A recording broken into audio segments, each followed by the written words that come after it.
Well, hi there, and welcome back to Musings of a Texas Preacher Man. I'm Scott Fisher, and I'm glad you've chosen to study with me today. And I apologize for not posting today's teaching at my normal time very early in the mornings. In yesterday's study, we spent a lot of time on Paul's declaration that, quote, a man is justified by faith apart from works of the law. Romans chapter 3, verse 28. Now, I want to come back to that as we close out this week's study. Paul uses the phrase, quote, works of the law and works synonymously, and his meaning is very clear. The practice of the elements of Judaism as necessary components of salvation, whether circumcision, observance of dietary laws, ceremonial washings, observance of Sabbath days, special feasts, new moons, and holy days. This is the issue. This is the issue that he was confronting in his days. And his primary opposition came from two groups of people, all Judaizers. One group was comprised of Jews who refused to accept Jesus as Messiah and who strongly held to the practice of Judaism. And the second group was Jews who embraced Jesus as the promised Messiah, but they also continued to believe that the practice of Judaism was necessary for salvation.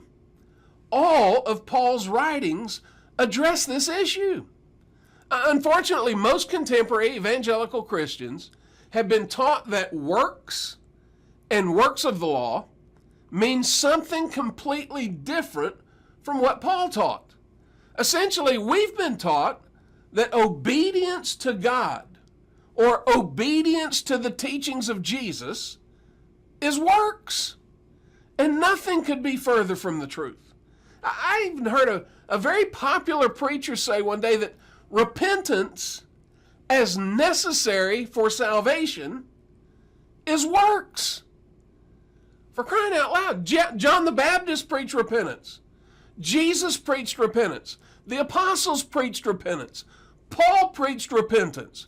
Repentance is a change of mind, a change of direction. It's not just feeling sorry for the wrong I've done. It is a turning away from it. Now, a verse that is very uncomfortable and often ignored by those who teach that obedience equals works is Jesus' comment in Luke 6:46, where he says, why do you call me Lord, Lord, and do not do what I say? In today's contemporary evangelicalism, doing what Jesus says is optional. In Luke's version of some of Jesus' final words before his ascension, he records Jesus as saying the following in Luke chapter 24, verses 46 and 47. He said to them, thus it is written that the Christ would suffer and rise again from the dead on the third day, and that repentance for the forgiveness of sins would be proclaimed in his name to all the nations, beginning from Jerusalem. Now notice that statement. Repentance for the forgiveness of sins. Does that sound like something that is either optional or unnecessary? Jesus certainly did not equate repentance with works, nor did he equate obedience with works.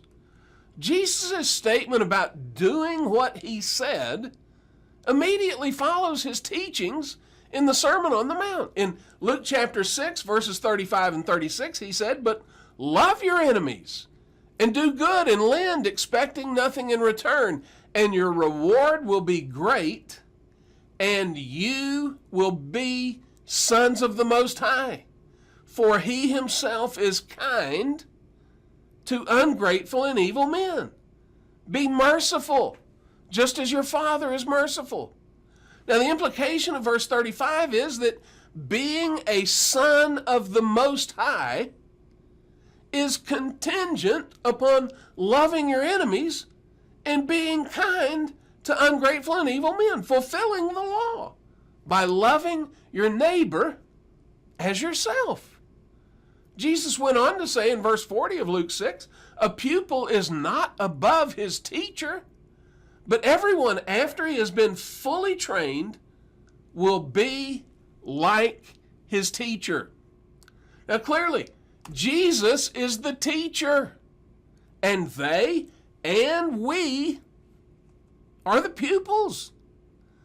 The goal of our spiritual journey is Christ-likeness, to take on his nature and his character, to become just like him, to be the actual, literal, physical expression of him and his kingdom in the earth today.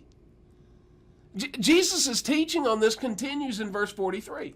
Luke 6, verse 43, for there is no good tree which produces bad fruit, nor on the other hand a bad tree which produces good fruit. For each tree is known by its own fruit. For men do not gather figs from thorns or pick grapes from a briar bush. The good man, out of the good treasure of his heart, brings forth what is good. And the evil man, out of the evil treasure of his heart, brings forth what is evil.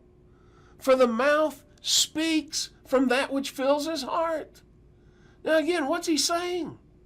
What comes out of us is what is in us. He presents us with the good man and the evil man. And what comes out of us, what is in us, and what defines us. It's an issue of the heart. Either a transformed heart that comes through repentance and faith, or an evil heart. The indicator of the condition of our heart is what comes out of it when it's squeezed. Take an orange and squeeze it, and what comes out is orange juice. Take a grapefruit and squeeze it, and what comes out is grapefruit juice. Take a Jesus follower and squeeze it. Pressure, circumstances, and what is supposed to come out is the likeness and the character of Jesus. Now some will say, Scott, what you're teaching is impossible. No, please listen, hear me out. The goal of being a Jesus follower is to be so connected to him, so enthralled by him and his teaching and his ways, so desirous of being like him, that we never become content with anything less than being like him. Christ-likeness. When squeezed and something other than Christ-likeness comes out, in brokenness and humility and repentance, I cry out to him in faith, confessing my sin with the confidence that he is my advocate with the Father, and I'm pressing into him, drawing near to him.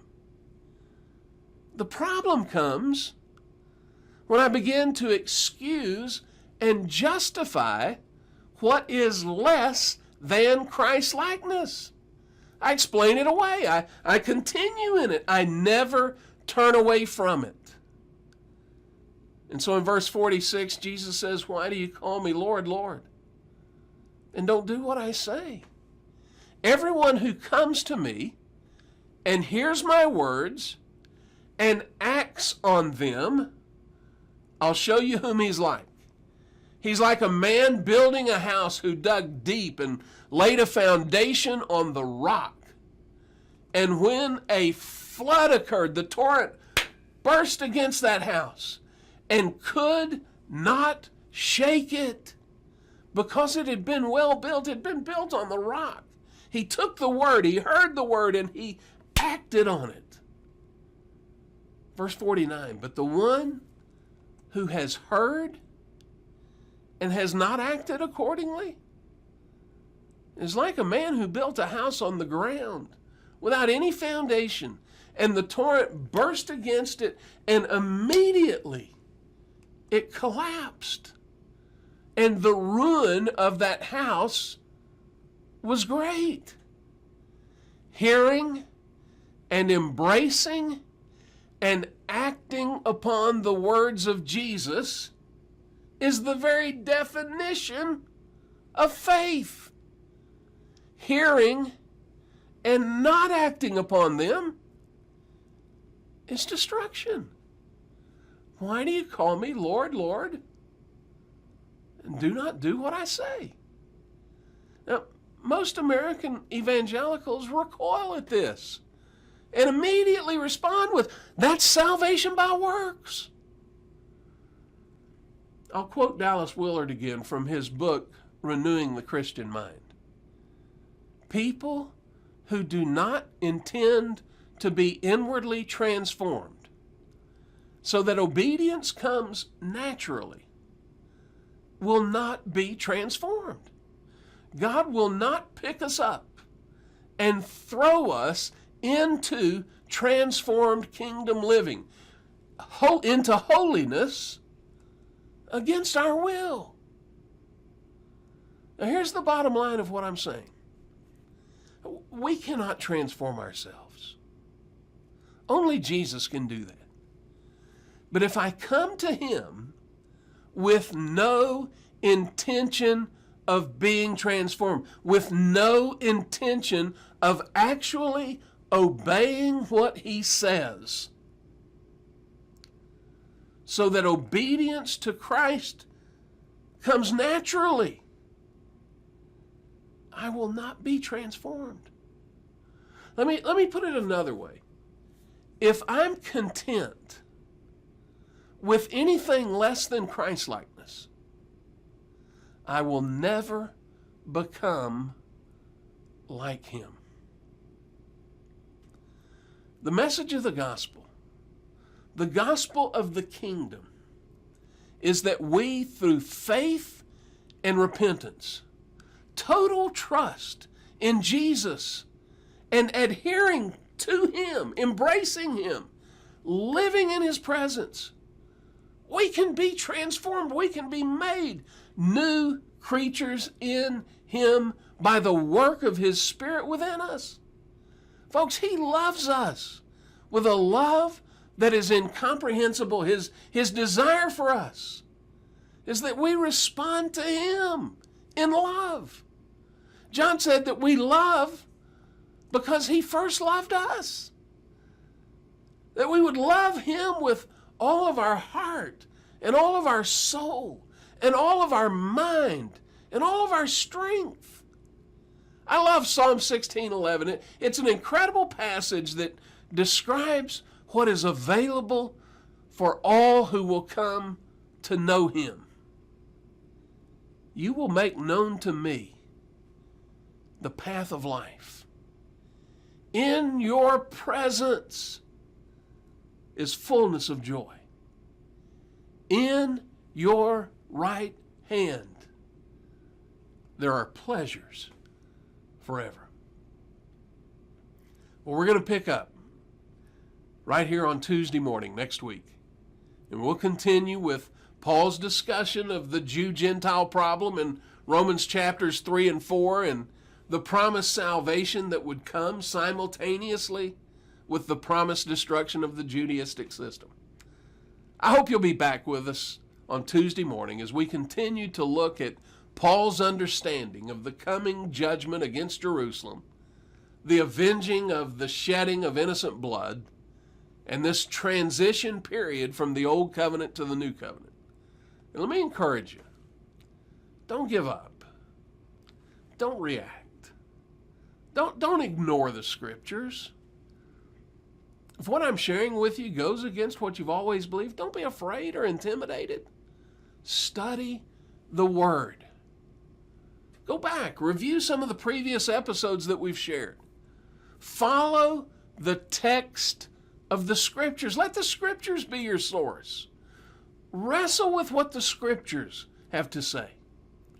And we'll continue in our study of the truth of the Messianic kingdom and continue to look at the vengeance poured out on Jerusalem for the blood of the righteous. I want to thank you for joining me for Musings of a Texas Preacher Man, and I hope you'll continue to join me on Tuesday mornings through Friday mornings each week right here. Now, why not click on the subscribe button on the lower right corner of your screen, and you'll be notified in YouTube whenever a new video gets posted. And if you're watching on Facebook, consider sharing this on your wall and invite your friends to watch it. And if you saw it on Twitter, retweet it and encourage your friends to watch. And if you live in the Dallas-Fort Worth Metroplex, why not join me on Tuesday nights at 7 p.m. for Tuesday Nights in the Word. Come out and join us. I hope you'll go out and make today a great day and have a blessed and safe weekend. I'll see you next week.